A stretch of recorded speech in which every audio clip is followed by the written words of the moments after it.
Hello friend, मैं विशाल। आज हम डिस्कस करेंगे चैप्टर 3, ये क्लास 10th का मैथ्स का चैप्टर है। आपका चैप्टर का नाम है pair of linear equation in two variable. ठीक है, आप वीडियो के एंड तक बने रहिए, काफ़ी अच्छे से मैं आपको वीडियो समझाऊंगा। चलिए वीडियो को स्टार्ट करते हैं।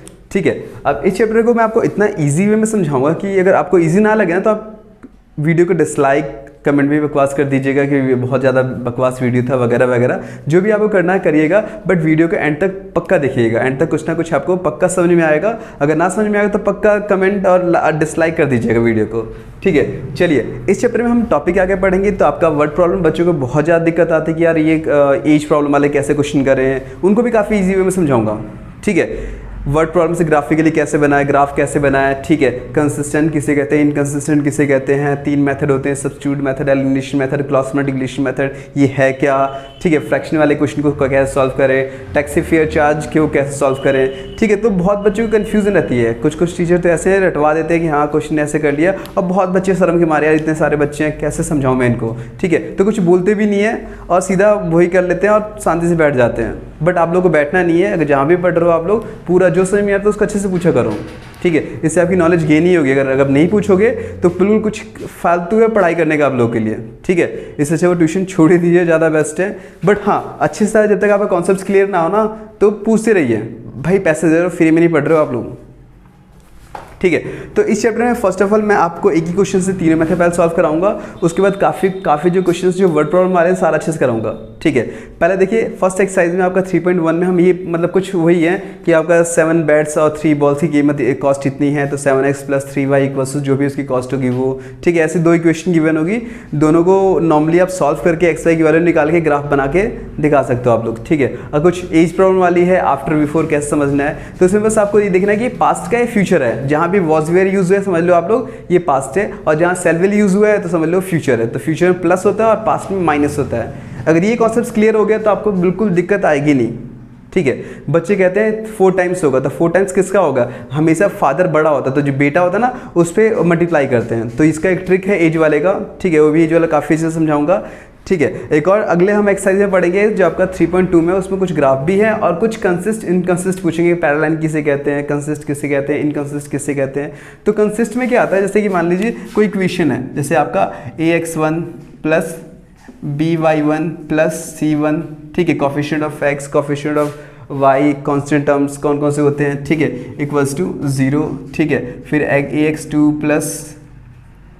+1 यहाँ लगा लेते हैं कि एक्स वाई तो कांस्टेंट होते हैं हमारे। ठीक है, ये आपका 1, ये आपका 2 और ये आपका b2y एंड प्लस c2। ठीक है, ऐसे कुछ क्वेश्चन 2 इक्वेशन गिवन होगी। मैं सिर्फ समझाने के लिए समझा रहा हूँ। यहाँ पे नंबर्स गिवन होंगे, ABC की जगह नंबर्स गिवन होंगे, तो अलग अलग नंबर गिवन होंगे, इसलिए मैंने A1 B1 C1 A2 B2 और C2 लिया मैंने आप लोगों को। तो देखिए क्वेश्चन में क्या होता है कि A1 अपॉन में A2 equals to B1 upon में B2 equals to C1 upon में C2। अगर आप तीनों आपस में इक्वल हैं तो समझ लो कंसिस्ट है। एक तरीका ये है। और A1 अपॉन में A2 not equals to B1 upon में B2 not equals to C1 upon में C2। तो ये भी कंसिस्ट है, चाहे पूरा इक्वल हो चाहे पूरा ना इक्वल हो, तो ये कंसिस्ट में आती है। किस में आती है, कंसिस्टेंट। किस में आती है, कंसिस्टेंट। ठीक है, और इनकंसिस्ट में क्या आती है, जैसे कि मान लो A1 अपॉन में आपका A2 equals to B1 upon में B2 not equals to C1 upon में C2। ये ऐसे हो सकता है A1 अपॉन में आपका A2, ठीक है, एक not equals to B1 upon में B2, ठीक है, but equals to C1 upon में C2। तो ये इनकंसिस्ट कह सकते हो या नॉन इनकंसिस्ट ही कह लो आप लोग, या नॉन कंसिस्ट कह लो। ठीक है, तो ये आ जाता हमारा इनकंसिस्ट में, इनकंसिस्टेंट। ठीक है, तो ये तो कुछ आपके एक्सरसाइज में हम पढ़ेंगे। ये आपका उसमें आता है आपका 3.2 में, इतना कुछ खास नहीं है। मेन आपका आता है कौन सा, आपका कि आपका substitute, elimination, cross multiplication method कैसे इजी वे में समझें ये, और कुछ वर्ड प्रॉब्लम एज वाला, फ्रैक्शन वाला। ठीक है, और टैक्सी फेयर वाले सब या लाइब्रेरी फेयर वाले इंपॉर्टेंट यही क्वेश्चन आते हैं पेपर में, आते ही आते हैं। ठीक है, तो उनको इंपॉर्टेंट क्वेश्चन के अकॉर्डिंग मैं आपको समझाऊँ काफ़ी ईजी वे में। तो चलिए एक ही क्वेश्चन को हम 3 मेथड से करते हैं। अब देखिए कोई एग्जांपल लेता हूँ, उसको मैं तीनों मेथड समझाता हूँ आप लोगों को। पहले 2 समझते हैं। देखिए एग्जांपल ले लेते हैं आपका x + वाई इक्वल्स टू 14 और x minus Y equals to हमारा 4। ठीक है, तो इसे हम इक्वेशन फर्स्ट मान लेते हैं और इसे हम इक्वेशन सेकंड मान लेते हैं। ये हमारा क्वेश्चन है। ठीक है, एक्स वाई की वैल्यू निकालनी है दोनों तीनों मेथड से, चाहे वो आपका सब्स्टिट्यूट मेथड हो, चाहे आपका क्रॉस मल्टीप्लिकेशन मेथड हो, चाहे आपका एलिमिनेशन मेथड हो। तो हम पहले पढ़ेंगे substitute method. Solution substitute method. ठीक है, सब्स्टिट्यूट मतलब एक इक्वेशन को दूसरे इक्वेशन में पुट करना। ठीक है, उसे बोलते हैं सब्स्टिट्यूट मेथड। ठीक है, सब्स्टिट्यूट मेथड में क्या होगा, हम फ्रॉम इक्वेशन किसी को भी ले सकते हो आप लोग, फ्रॉम इक्वेशन फर्स्ट। तो x plus Y equals to हमारा 14 है, किसी को चेंज कर लो तो y इक्वल्स टू आपका 14 minus x, putting in equation second, putting in equation second. अब सेकेंड में पुट कर लो y की जगह, तो x माइनस आपका 14 माइनस एक्स इक्वल्स टू 4। ठीक है, तो फर्स्ट ऑफ ऑल आपको जो इस साइन खोलना पड़ेगा कि जो माइनस का साइन होता है हमेशा राइट साइड इफेक्ट करता है, तो इफेक्ट डाल देते हैं पहले। तो x माइनस 14 और माइनस माइनस प्लस का x इक्वल्स टू हमारा 4। अब एक्सेस क्या हो जाएगा, 2x कांस्टेंट को उठाकर उधर ले जाओ, तो 4 प्लस 14 इक्वल्स टू कितना हो जाएगा, 18। अब देखिए x यहाँ 2 मल्टीप्लाई में डिवाइड हो जाएगा, तो 18 अपॉन में हमारा 2 इक्वल्स टू 9। ठीक है, 9 आ गया। आप इसको किसी भी क्वेश्चन पुट करके y निकाल सकते हैं, अदरवाइज आप इसको थर्ड मान लीजिएगा, थर्ड पॉइंट थर्ड में डाल दीजिए आपका, तो y इक्वल्स टू आपका 14 माइनस 9 इक्वल्स टू कितना हो जाएगा हमारा 5। तो यहाँ पे एक्स वाई निकल गया। ये तो आपका सब्स्टिट्यूट मेथड था। ठीक है, मेन आपको चाहे कितना बड़ा भी क्वेश्चन आए, चाहे नंबर के साथ है, आपको बस एक्यूरेंसी अच्छी रखनी है, एलसीएम अच्छे से आना चाहिए, अदरवाइज कहीं नहीं फंसोगे आप लोग। दूसरा आपका ये हम कहते हैं सब्स्टिट्यूट एलिमिनेशन मेथड।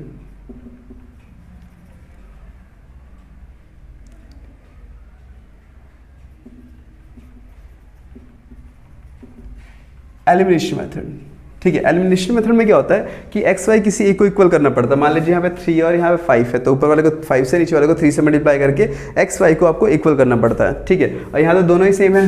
ठीक है, डायरेक्टली कर सकते हो आप लोग, जैसे कि मान लीजिए X plus Y equals to 14 है और यहाँ X minus Y equals to हमारा 4 है। तो इस इक्वेशन फर्स्ट, इस इक्वेशन सेकंड। इसको मैं एक्सरसाइज वाइज भी ब्रीफली समझाऊंगा, तो वहाँ पे और भी अच्छे से क्लियर हो जाएगा। सारे क्वेश्चन काफ़ी ईजी वे में समझा दूंगा मैं आप लोगों को।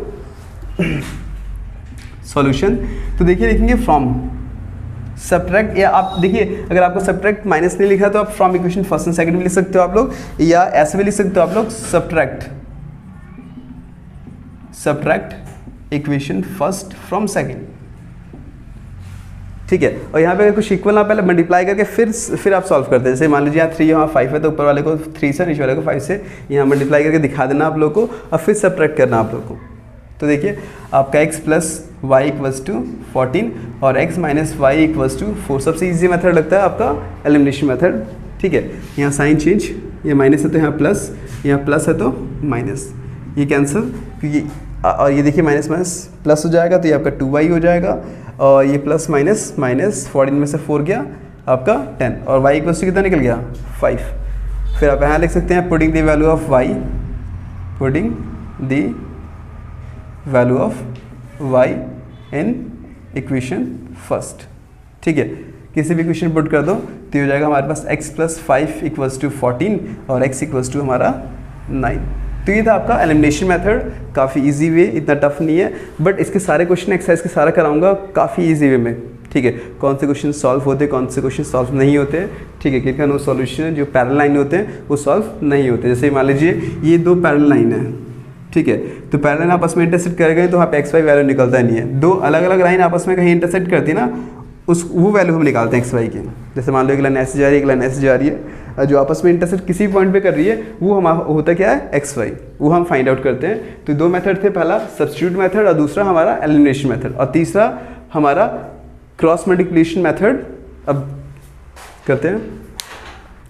ठीक है, अब आखिरी हमारा मेथड है क्रॉस मल्टीप्लिकेशन मेथड। ठीक है, जो आखिरी के आपका 3.5, 3.6 के, इवन 3.6 के जो क्वेश्चंस हैं वो काफ़ी इजी वे हो जाते हैं किससे, क्रॉस मल्टीप्लिकेशन मेथड से। अदरवाइज किससे भी कर लो, बट ज़्यादा टीचर क्रॉस मल्टीप्लिकेशन ही देता है। ठीक है, थोड़ा कॉम्प्लिकेटेड भी क्या है, थोड़ा सा फॉर्मूला आपको अच्छे से समझना है, अदरवाइज कहीं नहीं फंसोगे आप लोग। ठीक है, पहले मैं प्रॉपर्टी समझाता हूँ, फिर एग्जांपल कराऊंगा आप लोगों को क्रॉस मल्टीप्लिकेशन की प्रॉपर्टी। तो प्रॉपर्टी में क्या आप लोगों का, तो प्रॉपर्टी में जैसे कि मान लीजिए कोई दो इक्वेशन है, जैसे ax 1 प्लस, सॉरी 1 यहाँ लगाते हैं, प्लस आपका b1 y plus c1 equals to 0। ठीक है, इस फॉर्म में पहले अरेंज करना है आप लोगों को, a2 x plus b2 y plus c2 equals to 0।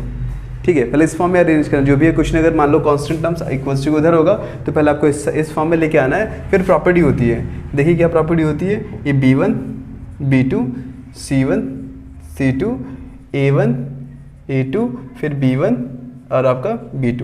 तो देखिए क्या करना है, ये b1 b2 से मतलब b से स्टार्ट करना है, b के बाद क्या है c के बाद दोबारा क्या है a के बाद दोबारा क्या है b, मतलब जहाँ से आपने स्टार्ट किया वहीं पे आपको खत्म करना है। ये याद रखना है, b से स्टार्ट किया b पे ही खत्म करना है और आपको ऐसे जाना है, बिल्कुल ऐसे। ठीक है, b के बाद c, फिर c के बाद दोबारा क्या a है ना, क्योंकि उसका तो कुछ है ही नहीं, फिर a के बाद b। ठीक है, तो जहाँ से स्टार्ट किया तो वहीं पर आपको खत्म करना है, ये आपका थोड़ा ट्रिक है। और देखिए इसमें क्या है कि आपको ध्यान देना है कि आपको इसमें से ये माइनस करना है, ठीक, क्रॉस करना है, ये हमारा प्लस होगा और ये हमारा माइनस का होगा। ठीक है, अब इसमें से आपको ये वाला टर्म्स माइनस करना है, इससे क्या निकलेगा आपका x, तो x अपॉन में आपका b1 इंटू c2 माइनस आपका b2 c1 इक्वल्स टू, इससे आपका y निकलेगा, इसमें से आपको ये माइनस करना है, तो यहाँ पे y निकलेगा, तो y क्या हो जाएगा हमारे पास आपका c1 a2, ठीक है, माइनस आपका c2 a1। देखिए इसमें आगे पीछे कर लो कोई फर्क नहीं पड़ता, जैसे a2 और c1 पहले कर लो कोई फर्क नहीं पड़ता, इक्वल्स टू। अब यार इक्वल्स टू की जगह कुछ तो रखना चाहिए, जब वैल्यू निकलेगी तो यहाँ पे रख देंगे हम वैल्यू लेते हैं आपका 1। ठीक है, अब क्या करना है, इसमें से ये माइनस करना है, तो ये हो जाएगा हमारा a1 और b2 माइनस आपका a2 और ये आपका b1। डन।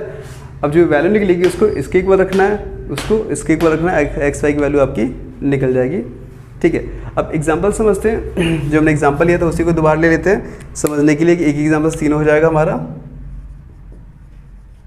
एग्जांपल। तो एग्जांपल क्या था हमारा, x plus Y equals to 14 और यहाँ था x minus Y equals to 4। इसको फर्स्ट ऑफ ऑल पहले उठा के इधर लेके आओ, तो ये हो जाएगा x प्लस वाई माइनस 14 और यहाँ x minus Y minus 4 equals to 0 equals to 0। यहाँ कुछ नहीं है तो 1 1 है। ठीक है, डन, क्लियर है। तो देखिए यहाँ पे आपका a1 क्या है, तो a1 इक्वल्स टू हमारा 1। ठीक है, और a2 क्या है हमारे पास, तो a2 इक्वल्स टू भी 1 है। सेम b1 क्या है, तो b1 1 है और हमारा b2 क्या है -1। सेम c1 इक्वल्स टू -14 और c2 इक्वल्स टू हमारा -4। ये निकालने के बाद सीधा वो प्रॉपर्टी लगानी है आप लोगों को, अरेंज करना है। पहले b को रखते हैं, तो b क्या हमारा 1 -1, फिर दोबारा c क्या है -14 और फिर -4, फिर दोबारा a क्या है 1 और ये आपका 1, b क्या है 1 -1। ठीक है, ये प्रॉपर्टी में अरेंज कर दिया हमने। अरेंज करने के बाद ये प्रॉपर्टी अप्लाई करनी है। अब इसमें से आपको ये माइनस करना है, तो ये आपका x अपॉन में 1 इंटू दिस वन इज -4, बीच में साइन माइनस का होता है, -1 इंटू -14 इक्वल्स टू, अब यहाँ से y निकलेगा, y के लिए इसमें से ये माइनस करना पड़ेगा, -14 इंटू 1 माइनस का -4 इंटू 1। ठीक है, अब एक्स वाई की इक्वल भी तो कुछ रखना पड़ेगा, तो 1 अपॉन में इसमें से ये माइनस कर दो, तो 1 इंटू -1 एक -1 इंटू 1। ठीक है, तो हमने ये प्रॉपर्टी में अरेंज कर दिया, फिर सॉल्व कर लेते हैं।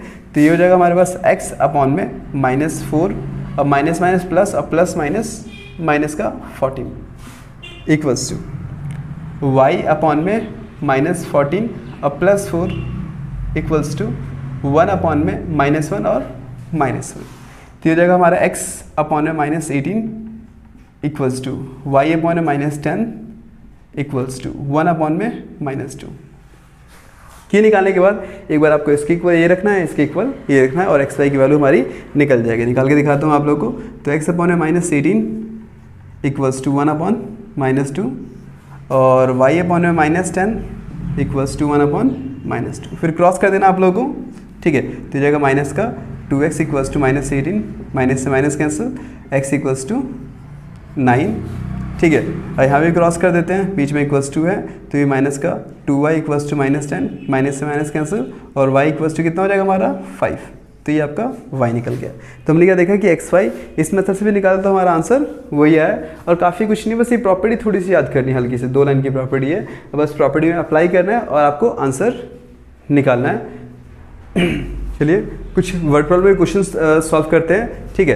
तो ये मोस्ट इंपॉर्टेंट क्वेश्चन आपका टैक्सी फेयर वाला, आपने सुना भी होगा कि अब याद देखोगे भी बाद में आगे और ज़्यादातर टेस्ट में आपको नॉर्मली मिलते हैं टैक्सी फेयर वाला, ठीक है। तो क्वेश्चन में बोला हुआ कि एक टैक्सी है जिसका एक फिक्स चार्ज है, जैसे कि आप लोग ओला उबर बुक करते हो तो आपसे बोलते हैं ना कि भाई ये इतना फिक्स चार्ज लगेगा, उसके बाद पर किलोमीटर 10 रुपये के या 8 रुपये के आसपास लगेंगे, ये सब बोलते हैं, ठीक है। तो एक फिक्स चार्ज होता है, चाहे आप यहाँ से बैठो और उतर जाओ यहाँ से, तो 20-30 रुपये जो फिक्स चार्ज ही होते हैं, और पर किलोमीटर 8 या 10 रुपये के हिसाब से किलोमीटर के अकॉर्डिंग चार्ज होते हैं। तो फिक्स चार्ज अलग होता है और पर किलोमीटर चार्ज अलग होता है, तो वैसे ही क्वेश्चन आपसे ही पूछ सकते हैं। तो क्वेश्चन में बोल रखा है कि एक टैक्सी है जिसकी फिक्स चार्ज है और वो कुछ फिक्स चार्ज है, पता नहीं कितना है, और पर किलोमीटर क्या चार्ज है हमें पता नहीं, ये निकालना है आप लोगों को, ठीक है।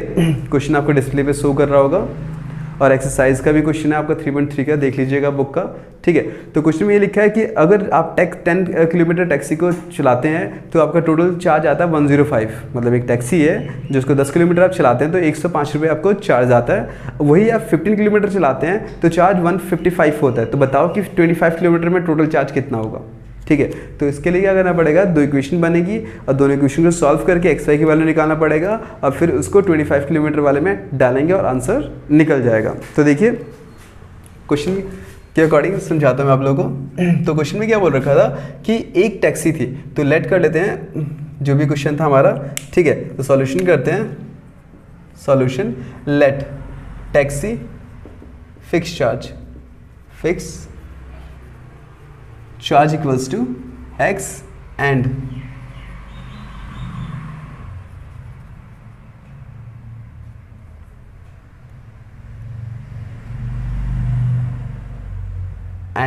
per kilometer charge, and taxi per kilometer charge equals to y, ठीक है। तो देखिए आपका 10 किलोमीटर चली वो 10 किलोमीटर, ठीक है। तो उसने कितना लिया, उसने लिया 105 रुपये, डन। बट इसमें फिक्स चार्ज तो होगा ना कुछ, तो x को हम फिक्स चार्ज फिक्स ही रहेंगे उसमें आपका, तो x plus 10y equals to 105, equation first मान लेते हैं। दूसरे में बोला कि 15 किलोमीटर चलिए, 15 kilometre in the sense 15 kilometre पर किलोमीटर 15, y इक्वल्स टू 155, ठीक है। बट इसमें फिक्स चार्ज होगा, ठीक है। तो ऐसे क्वेश्चन गिवन था आपका। अब एलिमिनेशन सब्स्टिट्यूट मेथड लगा के भी सॉल्व कर सकते हैं आप, y को इक्वल करो चाहे x को ज़्यादा सही रहेगा क्योंकि यहाँ पे दोनों आपस में इक्वल है। अगर मान लीजिए इसको इक्वल करना है तो इसको 50 से मल्टीप्लाई करना पड़ेगा पूरी इक्वेशन को, और इसको 10 से, फिर आप सॉल्व करके आप y को कैंसिल करके x की वैल्यू निकाल के फिर उसको किसी इक्वेशन पुट करके नेक्स्ट वैल्यू निकाल सकते हैं। तो ज़्यादातर ये देखा करिए जो छोटे नंबर्स हैं जिनको हम इजीली करके उसको इक्वल ला सकते हैं, या जो ऑलरेडी इक्वल है उनसे जल्दी सॉल्यूशन कर लीजिए। जैसे कि यहाँ पे x 1 1 है तो हम मल्टीप्लाई करने की जरूरत नहीं है, सीधा लिखेंगे subtract equation first from second,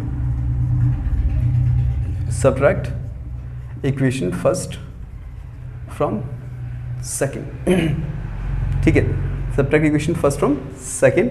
अब सब्ट्रैक्ट कर लेते हैं तो x प्लस आपका 10y इक्वल्स टू 105 और x प्लस आपका 15y equals to 155, sign change, ठीक है। अगर यहाँ माइनस हो तो प्लस कर देते, प्लस होता तो माइनस, मतलब ऐसे देखना पड़ता है आप लोग को। और ये कैंसिल, इसकी जगह मैंने माइनस एज्यूम किया था, प्लस माइनस माइनस, माइनस का 5y इक्वल्स टू, अब इसमें से लेस करो तो क्या होगा, माइनस का 50, माइनस से minus cancel, y equals to कितना आ गया 10। अब इसकी वैल्यू किसी भी इक्वेशन पुट कर दो, आपका x निकल जाएगा। पुटिंग दी वैल्यू लिखोगे आप यहाँ पे इक्वेशन में, पुटिंग दी वैल्यू ऑफ, लिख लेता हूँ यहाँ पे, putting the value of y in equation first second किसी में पुट कर दो, इक्वेशन फर्स्ट, ठीक है।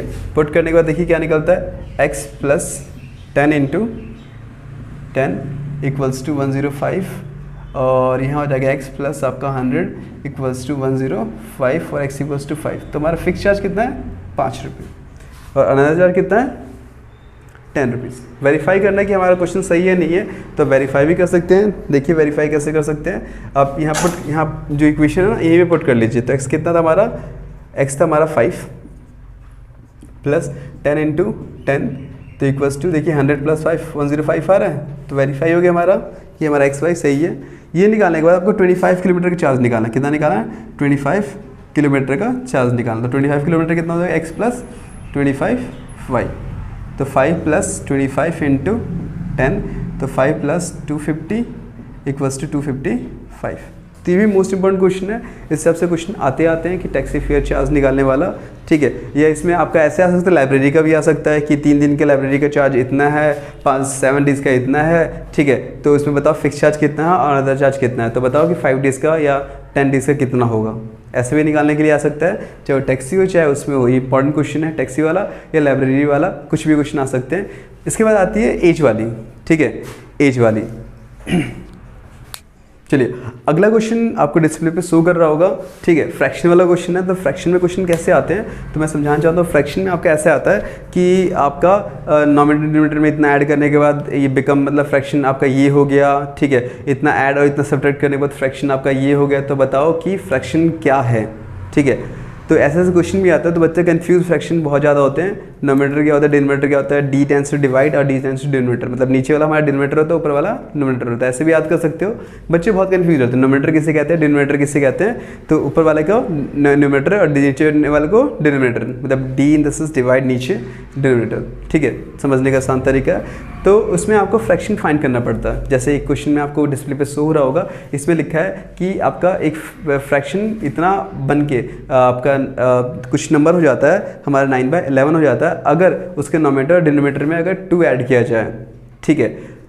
और बोलता है कि एक इफ अगर उसके फ्रैक्शन में अगर नोमिनेटर और डिनोमिनेटर में अगर 3 ऐड किया जाए तो फ्रैक्शन आपका 5/6 हो जाता है। तो बताओ आपका नोमिनेटर डिनोमिनेटर क्या है और फ्रैक्शन क्या है, ठीक है। तो ऐसे क्वेश्चन आ जाते हैं, तो इसको क्वेश्चन को सॉल्व करते हैं।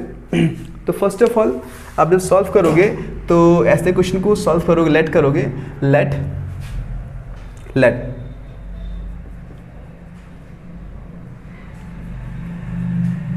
एक मिनट, लेट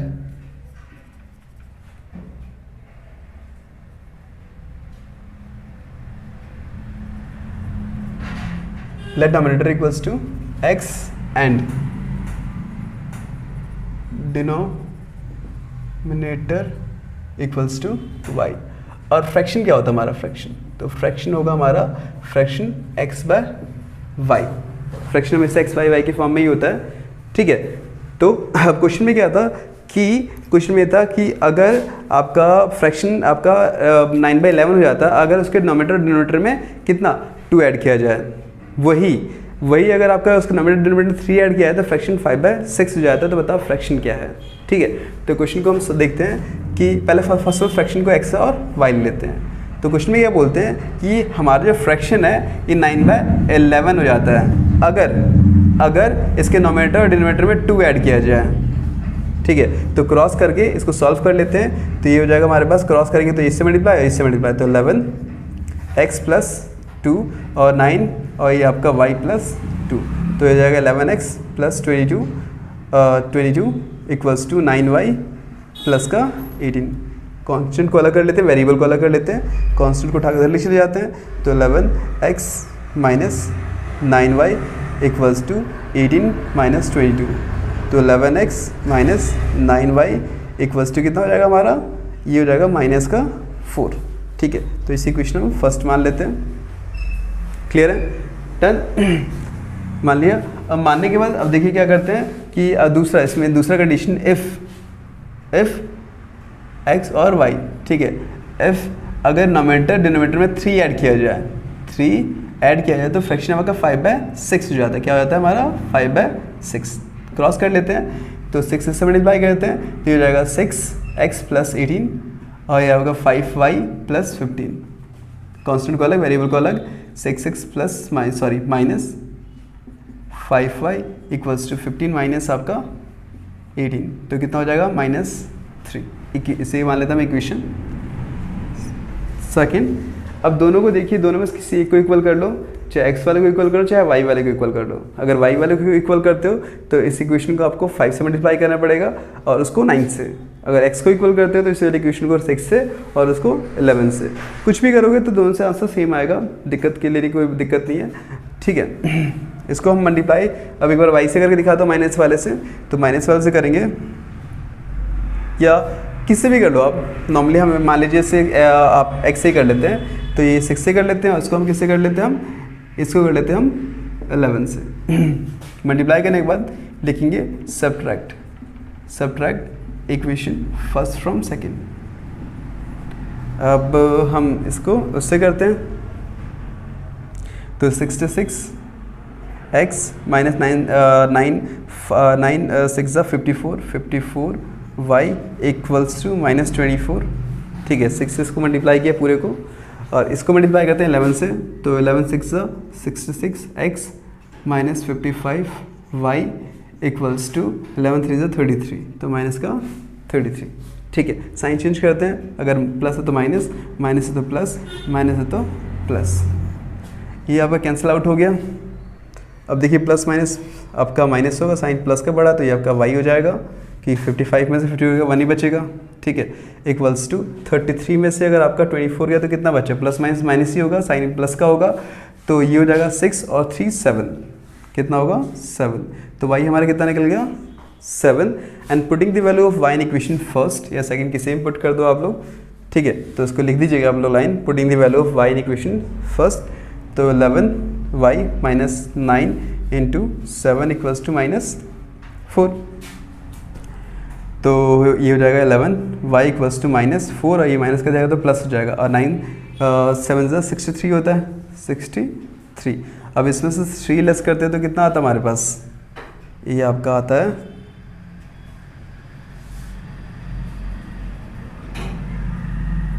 63, माइनस का जाएगा तो प्लस हो गया, तो ये 59।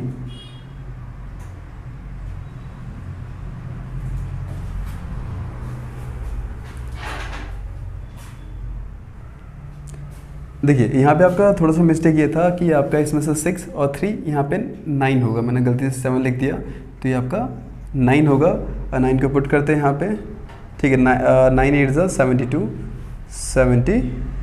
72 में से आपका 4 गया, तो ये बचता हमारे पास 9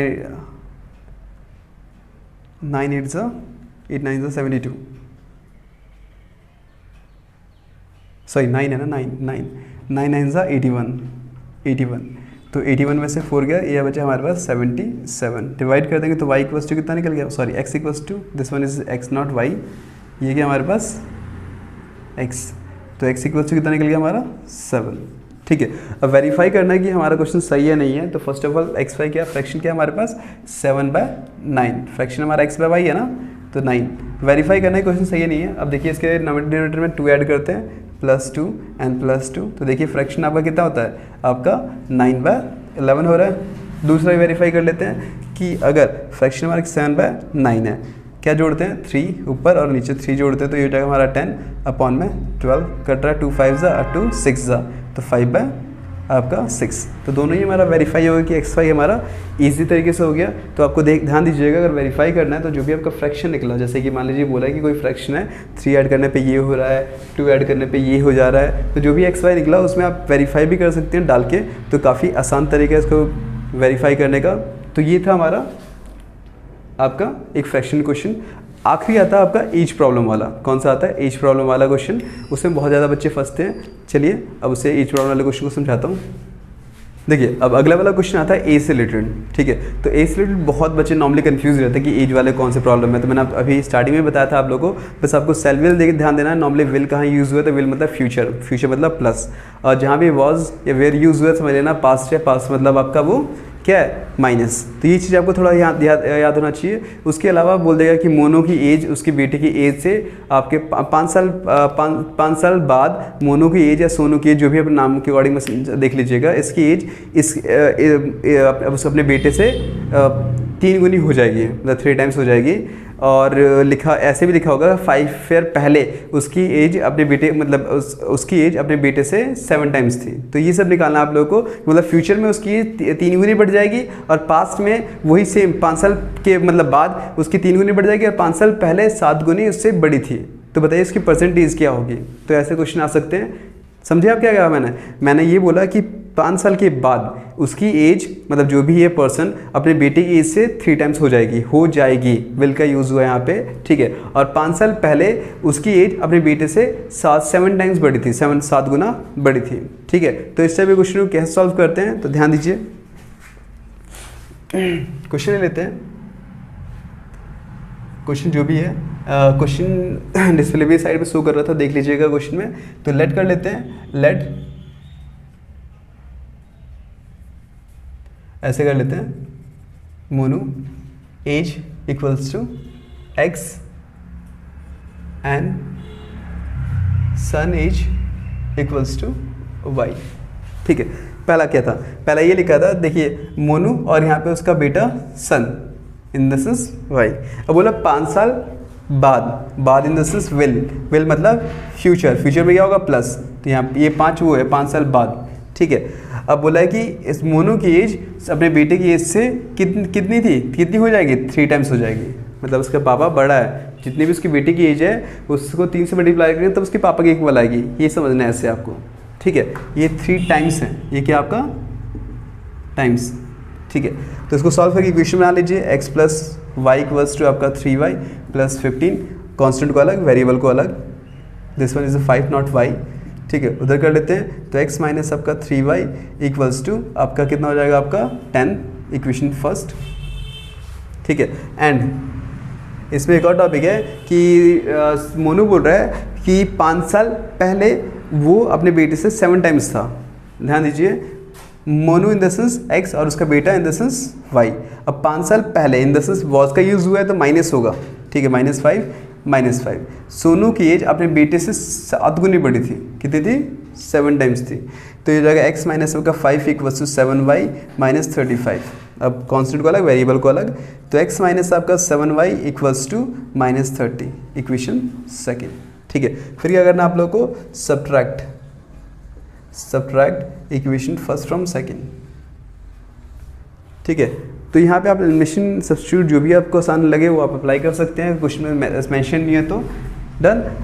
अब यहाँ हो जाएगा x minus 7y equals to -30 और ऊपर क्या था हमारा x minus 3y equals to 10। Sign change कर देते हैं हम, प्लस है तो माइनस, यहाँ माइनस है तो प्लस, यहाँ प्लस है तो माइनस। हमें इसका साइन देखना है आप लोग को, यहाँ कुछ नहीं होता तो प्लस होता है, ठीक है। तो ये आपका कैंसिल, ठीक है। ये प्लस माइनस क्योंकि इसके लिए हमने प्लस रिज्यूम कर लिया है, तो ये हो जाएगा आपका 4y, साइन किसका बड़ा है माइनस का, अगेन ये आपका माइनस प्लस 40 और साइन बड़ा है माइनस का तो माइनस से minus cancel, y equals to कितना निकला 10। अब putting the value of y in equation first second किसे पुट कर दो, ठीक है। तो x माइनस आपका 3 × 10 इक्वल्स टू 10 और x इक्वल्स टू कितना हो जाएगा, ये माइनस का हो जाएगा तो प्लस का हो जाएगा, तो ये टोटल 40 हो गया, ठीक है। अब वेरीफाई करना है कि हमारा आंसर सही है नहीं है, कि उसके बेटे और उसके पापा की एज ऐसी है कि नहीं है। तो इस इक्वेशन में डाल देते हैं, अगर दोनों आपस में इक्वल आते तो समझ लो सही है। अब देखिए 40 और उसकी बेटी कितनी थी आपकी 10, 5 साल के बाद इन द सेंस +5, ठीक है। अब इसको कितने से मल्टीप्लाई करेंगे 3 से, तो कितना 45 और ये 15 3 से भी 45 होता है ना, डन। तो हमारा आंसर बिल्कुल सही है कि दोनों आपस में इक्वल आ रहे हैं। इसमें भी वेरीफाई कर सकते हैं, नीचे वाले में भी एक वेरीफाई हमने यहाँ किया। और दूसरा ये कर लेते हैं दूसरे इक्वेशन में कि आपका 40 और ये आपका 10, 5 साल पहले इन द सेंस -5 इसकी एज की 7 टाइम्स थी, इन द सेंस आपका 35 और 7 इंटू आपका 5 भी क्या होता 35, ठीक है। तो आप ऐसे वेरीफाई कर सकते हैं कि आपका क्वेश्चन सही है नहीं है। तो एज वाले क्वेश्चन भी ऐसे सॉल्व करना है। अगर वीडियो अच्छा लगे तो बिल्कुल कमेंट, और अगर चैनल सब्सक्राइब नहीं किया तो चैनल सब्सक्राइब कीजिए, और वीडियो बहुत ही ज़्यादा अच्छा लगे तो चैनल को प्लीज़ शेयर कीजिए। Thank you very much.